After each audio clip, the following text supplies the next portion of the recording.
in Saudi Arabia looks like. As you can see in my back, everything is in the dust, and the wind is so strong and it is very dusty.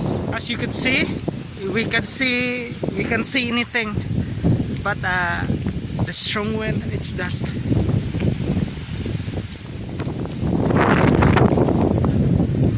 You can see the leaves of this tree and everywhere, even in the sky. You could see all around the dust flying.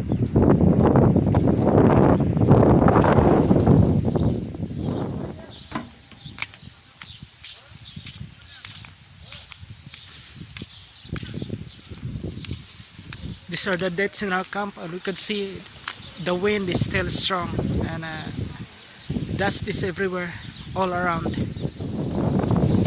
You could hear the sound of the wind blowing.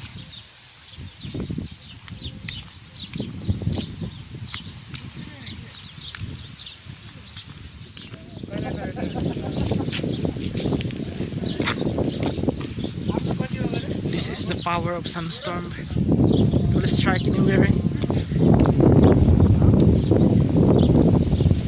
This sandstorm will appear here when it changes its climate. Yesterday it is hot, but now the wind is blowing cold again. And I think this day until tomorrow or the next day, it will be very cold.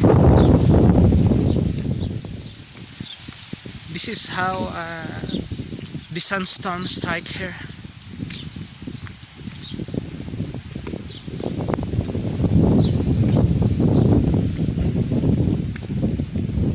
The wind blows even stronger, and we could see all around 20 meters below, 20 meters up, we couldn't see it.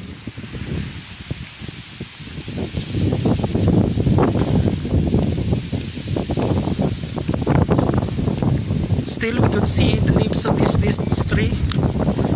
It's still the wind is still blowing hard, and the dust is so fine,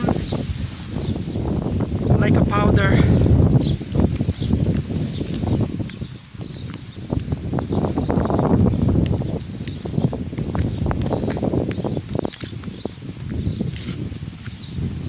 Thank you for watching. Have a blessed day, and God bless us all.